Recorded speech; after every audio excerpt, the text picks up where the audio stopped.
Pertama-tama saya mengucapkan terima kasih telah diundang ke forum ini, Mas Ari Dwipayana, Sekjen Kagama, teman saya Prajabatan ini. Terima kasih juga Prof. Paripurna, teman-teman kerjasama alumni, panitia, dan para narasumber.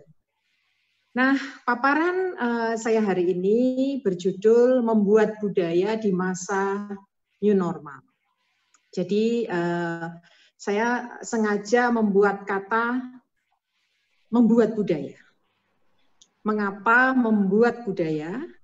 Karena seringkali kita berpikir kalau kita mendengar kata budaya, itu artinya adalah apa yang kita uri-uri saja. Padahal sebetulnya budaya itu adalah sebuah proses. Sebuah proses di mana kita ikut terlibat di dalamnya karena kita semua adalah active agent atau agen yang aktif. Jadi membuat budaya ini artinya adalah kita semua berkontribusi untuk menggerakkan budaya. Nah ini teman-teman Kagama, Bapak Ibu semua, paparan saya adalah mengenai the term the making of culture, ya, membuat budaya. Sebelum saya masuk ke persoalan yang lebih detail, saya lihat next slide, ya, slide selanjutnya. Saya melihat persoalan pandemi ini adalah persoalan yang sifatnya merupakan absurditas dan ironi kalau dari sisi orang budaya. Mengapa? Ya? Situasi ini absurd karena sebelum pandemi, saya ingat sekali tahun lalu, itu semua negara termasuk Indonesia sudah ingin menerapkan apa yang disebut teknologi online. Jadi waktu itu kalau tidak salah bulan Maret itu Pak Jokowi sudah mengatakan ASN akan bekerja di rumah dengan model online. Dan apa yang terjadi? Teknologi tersebut terjadi karena eksiden pandemi ini. Mengapa saya katakan eksiden? Pada waktu itu kita ingat mandat capaian kinerja fakultas-fakultas di UGM itu online berapa persen? Oh kami berani 30%, oh kami 20%, kami 50%. Yang terjadi sekarang adalah 100% adalah teknologi online. Ini ya absurditas yang kita alami. Kemudian yang kedua, ini ironis. Karena apa? Di era kejayaan teknologi, ya, teknologinya sangat berjaya, robot saja diberi identitas, robot Sofia, ya, yang ada di Qatar atau di mana itu diberi identitas manusia. Tapi di sisi lain manusia masih diajari cara mencuci tangan. Dan sering-sering cuci tangan. Padahal mencuci tangan itu adalah produksi pengetahuan abad 19. Artinya apa? Artinya ada missing link antara kemajuan teknologi manusia yang luar biasa dengan perilaku kita yang sebetulnya belum banyak berubah.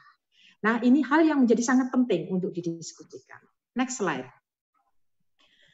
Nah, pandemi ini sudah 1 semester lebih, ya, dan belum ditemukan vaksin atau obat yang paling top tier. Ya. Obat yang ada pun adalah produk obat masa lalu. Dan salah satu cara mengontrol itu hanya lewat budaya, yaitu lewat kedisiplinan. Pakai masker, cuci tangan, social distancing, physical distancing, olahraga, makan bergizi, dan lain sebagainya. Jadi yang bisa mengerem atau mengontrol pandemi ini untuk sementara ini adalah lewat budaya kedisiplinan.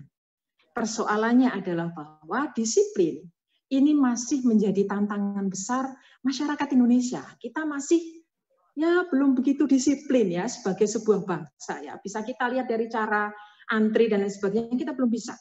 Ini berbeda ya dengan apa yang dialami oleh negara lain. Next slide.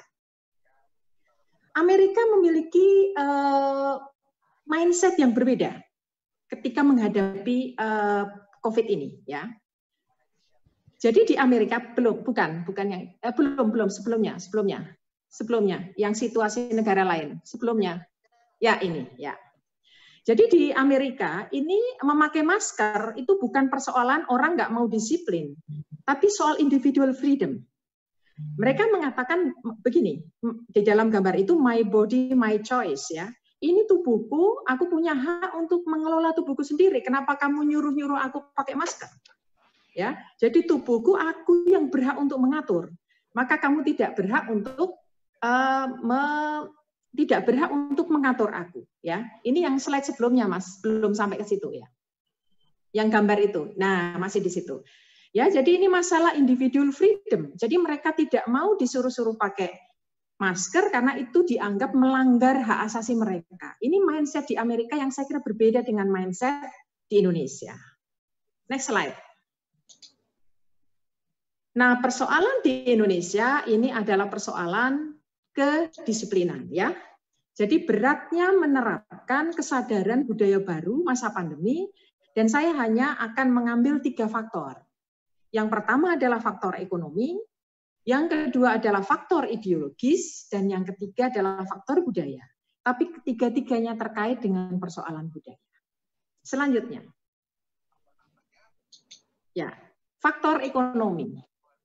Ya, slide selanjutnya. Di dalam faktor ekonomi, sebelumnya ekonomi. Ya, masyarakat kita ini adalah masyarakat yang sangat mandiri. Ketika pandemi itu terjadi, mungkin bapak-bapak, ibu-ibu yang ikut WhatsApp grup RT, kampung, RW, grup-grup lokal, kita bisa menjadi saksi bagaimana survive-nya masyarakat kita menghadapi pandemi. Mereka sangat mandiri. Suaminya di PHK, istrinya yang gerak di kampung-kampung jualan masker, jualan bawang, jualan tomat, dan lain sebagainya. Mereka memiliki survival yang tinggi, nggak mau minta-minta, gitu ya. Pokoknya yang penting gimana caranya bisa hidup. Dan networking lokal mereka sangat kuat. Ini RT-RT, di RT-RT mereka mendukung ibu-ibu yang jualan itu, ya. Solidaritas juga sangat tinggi. Nah, ini adalah bentuk sosial kapital yang kita miliki. Sosial kapital ini adalah kapital yang bentuknya bukan uang, tapi bisa bertransformasi menjadi uang. Saya kira sosial kapital ini jangan sampai hilang dalam konteks Indonesia. Ini adalah kekuatan kita yang luar biasa. Ini kelihatan ketika masa krisis itu terjadi. Persoalannya adalah bahwa masyarakat yang sangat luar biasa ini endurance-nya terbatas. Mereka memiliki daya tahan yang terbatas. Karena apa? Karena mereka ini contohnya di dalam di tulisan di belakang truk itu, nuruti corona orang muntal. Artinya apa? Kalau mikirin corona terus nggak akan bisa makan. Akhirnya mereka akan bisa mungkin kemudian melanggar kedisiplinan-kedisiplinan tersebut. Maka untuk itu implementasi kebijakan itu harus cepat dan tepat karena endurance mereka yang sangat terbatas. Next slide. Selanjutnya. Ya, selanjutnya. Faktor ideologis. Ya, silakan. Ya. Nah, faktor ideologis ini masyarakat Indonesia itu masyarakat yang sangat agamis, ya kita mengetahui itu, ya. Namun di dalam suatu situasi krisis ini banyak yang masih belum membedakan mana yang harus dan mana yang seharusnya. Kita lihat banyak sekali klaster-klaster yang muncul dulu di Indonesia itu terkait dengan klaster yang terkait dengan agama, ya. Praktik tidak biasa karena pandemi ini kemudian banyak mengalami resistensi. Ini tidak hanya terjadi di Indonesia, di banyak tempat, di Taiwan, di Kanada dan sebagainya, semuanya juga klaster-klaster agama, ya. Jadi faktor ideologis ini menjadi penting untuk kita cermati. Tetapi ini cukup berbeda dengan apa yang ada, ya, next slide, di dalam konteks Amerika Serikat. Ya, selanjutnya next slide, ya.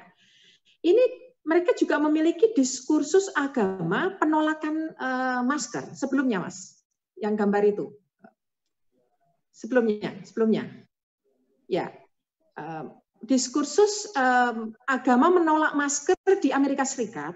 Ini yang ada di dalam slide itu adalah gambar seorang anggota DPR, ya, Ohio, namanya Nino Vitale, yang menolak masker. Dia mengatakan bahwa oh, nggak perlu kita pakai masker. Karena apa? The face represent the image of God. Jadi wajah kita itu adalah representasi wajah Tuhan. Kenapa harus ditutup-tutup? Maka dia menolak masker. Jadi aspek ideologis itu tidak hanya ada dalam konteks Indonesia.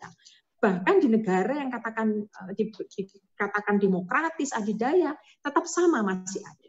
Selanjutnya, faktor budaya. Next slide. Ya. Faktor budaya di dalam konteks Indonesia yang perlu kita cermati, masyarakat Indonesia ini masyarakat yang sangat senang kumpul. Dari yang muda, yang tua, itu semuanya ingin kumpul. Laki-laki, perempuan sama, yang namanya angkringan, kafe-kafe, sosialita, bapak-bapak di RT ini dalam konteks sekarang ini sudah tidak sabar untuk bisa ketemu dengan teman-temannya. Ini akan menjadi sarana baru nanti penyebaran-penyebaran yang akan datang ketika penyebaran COVID, ketika kedisiplinan itu tidak ditegakkan. Nah, ini harus dipahami faktor-faktor seperti ini. Next slide. Ya, selanjutnya, maka menurut saya bahwa memahami budaya, ya, slide selanjutnya, memahami budaya, ya, ini sangat penting untuk dalam mendesain dan mengimplementasikan aturan. Jadi sebelum kita membuat sebuah aturan dan mengimplementasikan aturan, kita harus sangat memahami budaya karena sangat cultural ya, tidak sekedar meminta orang mematuhi aturan yang ditetapkan, cuci tangan, pakai masker dan lain sebagainya, tapi harus dipahami sifat budaya dan karakter masyarakat karena sifatnya sangat multidimensional. Masyarakat sifatnya sangat beraneka ragam dan ini memang harus dipahami dengan sangat detail. Selanjutnya. Ya.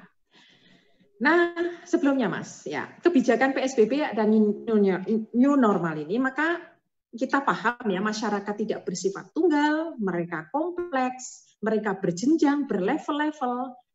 Masyarakat Indonesia itu ada dari etnis yang berbeda, geografi berbeda, usia berbeda, gender berbeda, kelas sosial, pendidikan, dan masing-masing memiliki mindset yang berbeda. Dan belum lagi ketika ada interseksi-interseksi di dalamnya, etnisitas tertentu dengan geografi, etnisitas tertentu dengan usia, gender dengan kelas sosial, pendidikan dengan kelas sosial.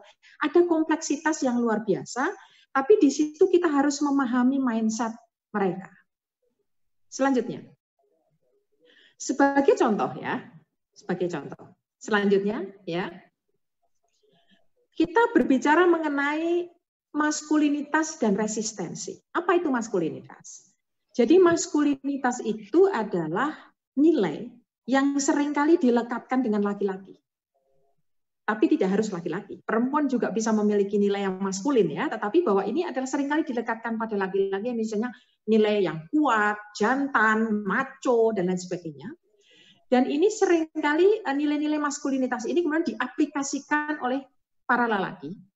Dan di dalam konteks COVID ini, resistensi menggunakan masker, itu menurut penelitian itu terkait dengan persoalan maskulinitas. Di Amerika Serikat, menurut grup Berkeley ya, statistik menunjukkan bahwa lebih banyak laki-laki terkena virus. Dan ini relevan dengan penggunaan mereka, penolakan mereka terhadap penggunaan masker. Jadi ini maskulinitas ini ya, maskulin, aku laki-laki nih, aku nggak mau kalau pakai masker. Kalau aku pakai masker, aku nggak maskulin. Dan ini di kelompok-kelompok tertentu masyarakat kita terjadi, para aparat misalnya. Itu resistensi, banyak yang resisten, pemuda-pemuda yang merasa dirinya kuat, jago, ya nggak mau pakai masker, kelihatan lemah, misalnya seperti itu. Ini perlu untuk disadari. Selanjutnya, new normal, usia dan maskulinitas. Jadi usia tertentu itu juga seringkali memunculkan resistensi terkait dengan penggunaan masker, ya.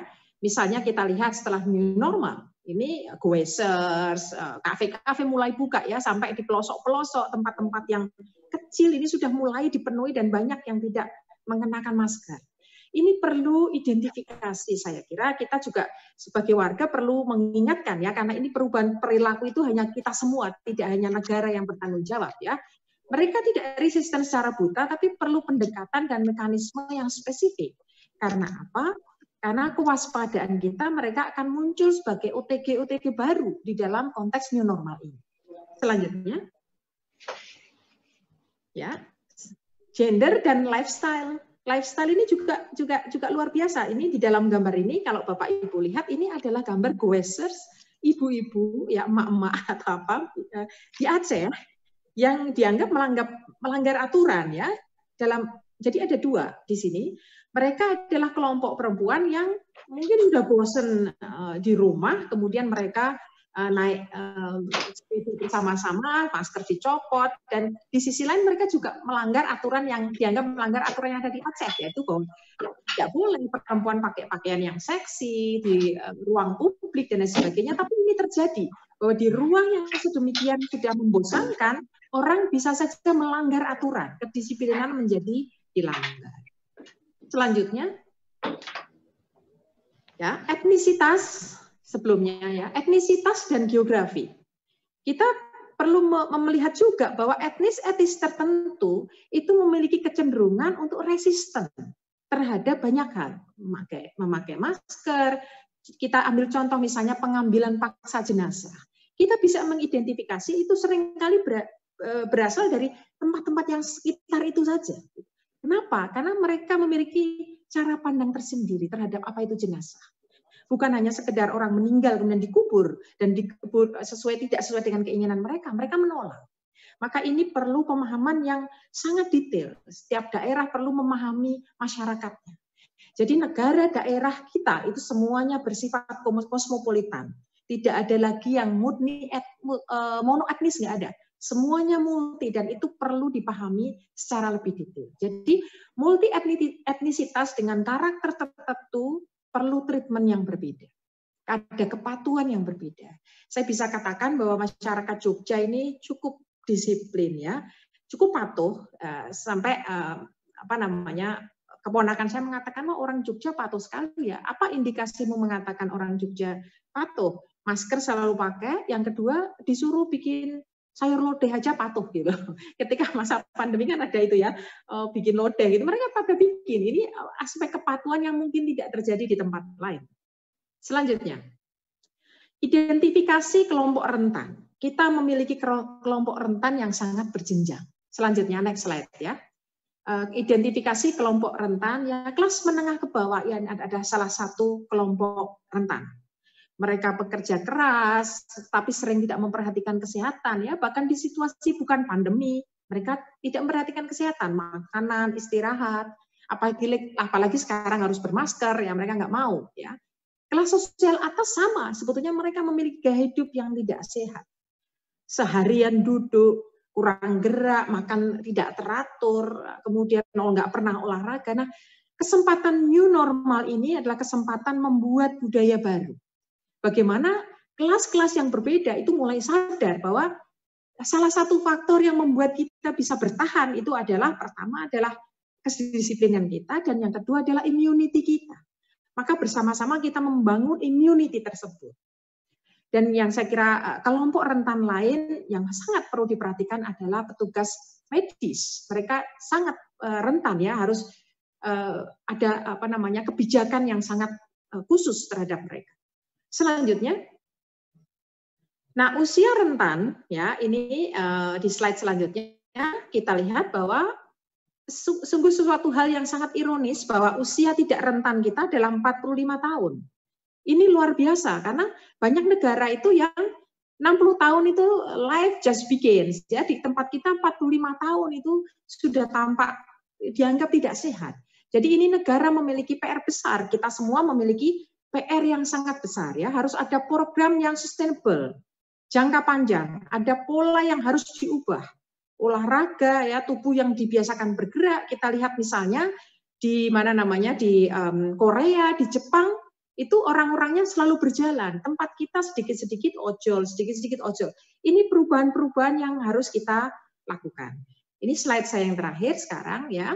Jadi negara itu harus melakukan social engineering yang harus kita sadari bersama juga sebagai warga masyarakat.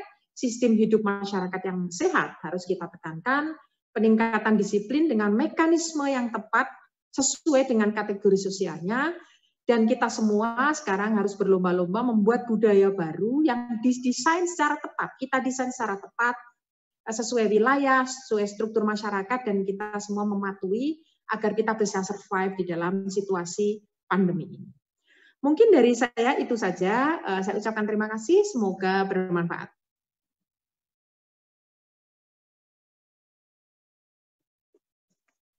Ya, saya kembalikan kepada pembawa acara.